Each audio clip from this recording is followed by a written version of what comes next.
ایک مسئلہ سنا دیتا ہوں، ایمان تازہ ہو جائے گا۔ میں بولا کیا ایسا ہو سکتا ہے ایک ہی وقت میں ایک ساتھ پوری دنیا کے اندر 1000 آدمیوں کی روح نکالی جائے؟ ہو سکتا ہے، ہندوستان میں اسی وقت میں مثال کے طور پر ٹھیک 8 بجے ہندوستان میں 50 آدمی کی روح نکالی گئی، پھر اسے ٹھیک 8 بجے امریکہ میں بھی 50 آدمی کی روح نکالی گئی، پھر اسی وقت میں آسٹریلیا میں 10 آدمی کی روح نکالی جائے، پھر اسی وقت میں برطانیہ میں 25 آدمی کی روح نکالی جائے۔ ہو سکتا ہے کہ نہیں ہو سکتا؟ اس پر کسی کو بھی اختلاف نہیں ہو سکتا، کیونکہ لوگ موت کے باتیں بولے تو بہت جلدی قبول کرتے ہیں، عذاب کے باتیں بولے ان لوگ بہت جلدی قبول کر لیتے بولے ہاں ہاں یہ حق ہے، کیوں ان کو ہونے والا ہے۔ مگر میرے پیارے بزرگوں اور دوستوں، میں ان کے حساب سے ان کے دماغ کی مثال دے کر آپ کو مسئلہ سمجھا رہا ہوں تاکہ ادھر بھی میدان صاف ہو جائے، ادھر بھی مسئلہ حل ہو جائے۔ تو پیارے بزرگوں اور دوستوں، میں نے کہا کیا ایک ہی وقت میں سب کی روح نکالی جا سکتی ہے؟ بولے ہاں ہو سکتا ہے۔ مثال کے طور پر حالیہ اتراکھنڈ کے اندر سیلاب آیا تھا، زلزلے آئے تھے، ہزاروں بھائی موت کی آغوش میں جا چکے تھے، ایک ہی وقت میں ہزاروں لوگوں کی روح نکالی گئی۔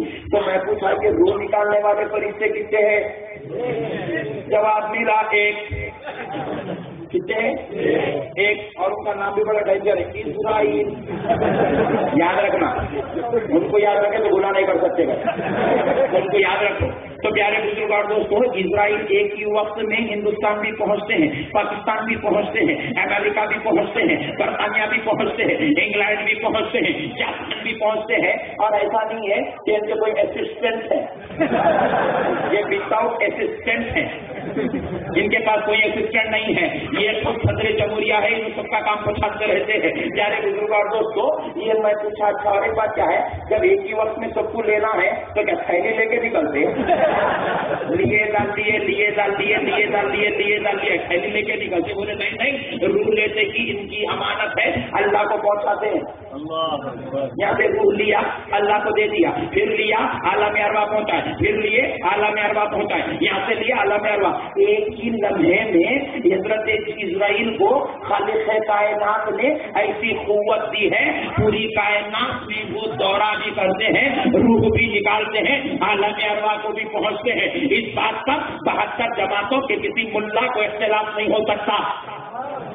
ارے اللہ اسرائیل کو جب ایسی قوت دے سکتے ہیں کہ وہ ایک ہی وقت میں دنیا کے کسی بھی خطے میں، کسی بھی کونے میں، کسی بھی جگہ پہنچتے ہیں، روح نکالتے ہیں، عالم ارواح پہنچاتے ہیں، پھر اپنے کام پر مامور رہتے ہیں، تو مجھے کہنے دو، ارے جس نبی کے غلام اسرائیل کو یہ پاور ملا ہو تو مصطفیٰ جان رحمت کو کتنا پاور دیا گیا؟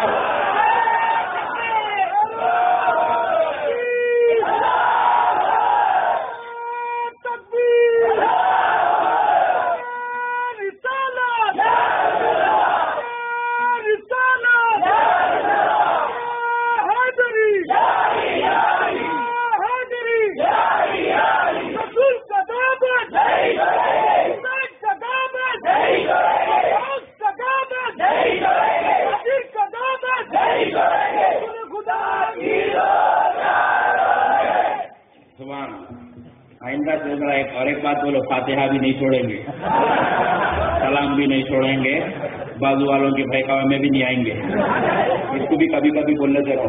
پیارے بزرگ اور دوستوں، تو پتا کیا چلا، اسرائیل ایک ہی وقت میں آتے ہیں، روحیں نکالتے ہیں، لے کے جاتے ہیں، رکھتے ہیں، آتے ہیں۔ اللہ نے ان کو ایسا پاور دیا ہے، ایسا اختیار دیا ہے، ایسی قدرت دی ہے، ایسی صلاحیت دی ہے، اللہ کے اختیار سے، اللہ کے فضل سے کچھ بھی کر سکتے ہیں۔ اسی لیے تو رب کریم نے ارشاد فرمایا، آپ مجھے دیکھیے، اسی لیے تو رب کریم نے ارشاد فرمایا، ان اللہ علی کل شیء قدیر،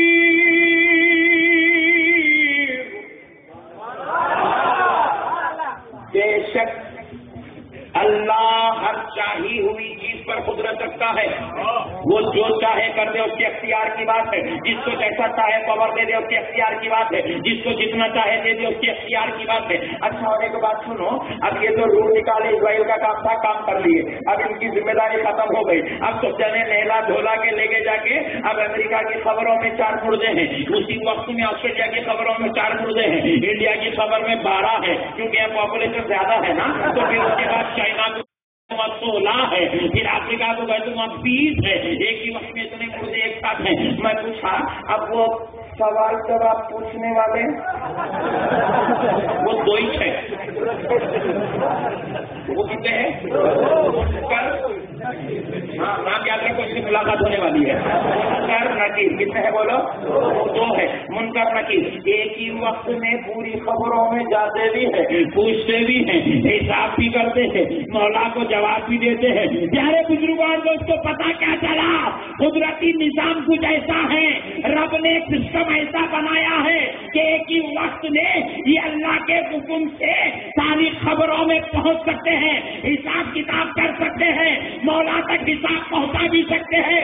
ارے جب فرشتے کی قدرت کو، فرشتے کی قوت کو ماننے پر انسان راضی ہے، مسلمان تیار ہے، تو پھر میں کہتا ہوں فرشتے کی قوت جب مانتا ہے تو مصطفیٰ کی قوت کو بھی مان لے، کیونکہ نبی کے صدقے سے ہی فرشتوں کو اختیار ملا ہے، نبی کے دوپہر سے فرشتوں کو قوت ملی ہے، نبی کی قوت، نبی کے اختیار سے فرشتوں کو قوت ملی ہے، ان کو یہ صلاحیت ان کے رب نے مصطفیٰ کے صدقے سے دیا ہے۔ جب وہ حاضر ہو سکتے ہیں تو ان کا نبی حاضر ہو جائے تو کیا تعجب کی بات ہے۔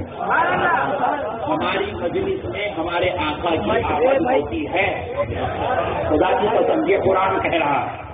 پیارے بزرگوں اور دوستوں، اب میں ایک اور مسئلہ سناتا ہوں۔ اب یہ بعض لوگ نہیں سمجھے تو ذرا ان کو اور ڈیپ لکھ جانا پڑتا نہیں، بعضوں پر اچھی بات سمجھ میں نہیں آتی، اب ان کی لائن کی سمجھائے تو جلدی سمجھ میں آ جاتی۔ ہوا کیا، ایک شہر میرے کو بولے مول صاحب یہ شیطان میرا پیچھا چھوڑ رہا ہے کہ نہیں؟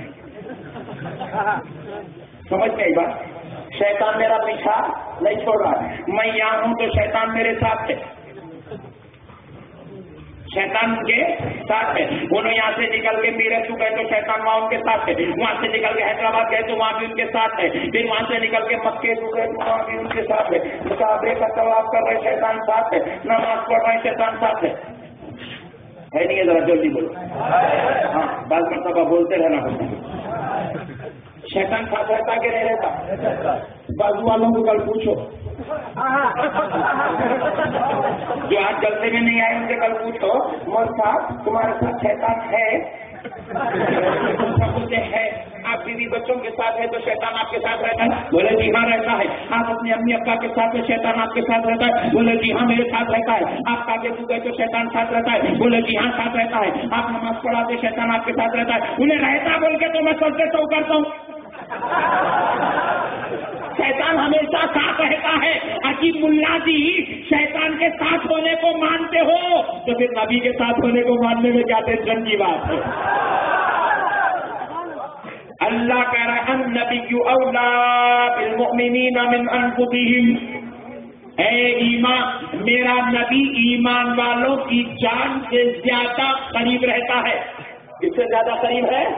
جان سے زیادہ قریب ہے۔ اسی لیے ہمارے بزرگوں بولے جان سے زیادہ جو نبی قریب رہتا ہے اب اس کو اس نبی پر عصر کی نماز کے بعد ایک فاتحہ، فجر کے بعد ایک فاتحہ، فجر کے بعد ایک فاتحہ، فجر عصر کے بعد ایک فاتحہ، اس نبی پر جو جان سے زیادہ قریب رہتا ہے۔ پیارے بزرگوں اور دوستوں ایک مسئلہ فاتحہ کی بات نکلی تو اور سمجھاتے ہوئے آگے بڑھتا ہوں۔ ذرا دیکھو جب ہم لوگ قبرستان جاتے ہیں میت کو دفن کرتے ہیں، میت کی پہلے نماز پڑھتے ہیں، نماز کے بعد فاتحہ ہوئی ہوتی نا نہیں بھی تو کل سے شروع کر، نماز کے بعد میت پر فاتحہ، تدفین کرنے کے بعد قبر پہ کھڑے ہو کے پھر فاتحہ، پھر اس کے بعد 40 ختم پہ فاتحہ، نہیں اور یہاں غلط بول رہے سے واقف ہوں، آپ غلط بول رہے ہیں۔ سانگلی میں اب یہ فاتحہ بند کرنے کی چکر چل رہی ہے اور ختم خدا کی میں دوبارہ لوٹا دوں گا۔ پیارے بزرگوں تو اس کو سنو، نماز کے بعد جو فاتحہ مسجد پر پڑھی گئی وہ اس لیے پڑھی جاتی ہے کیونکہ اب اس کا دنیا کا سفر ختم، اختتام دنیا پر اس پر فاتحہ پڑھی گئی۔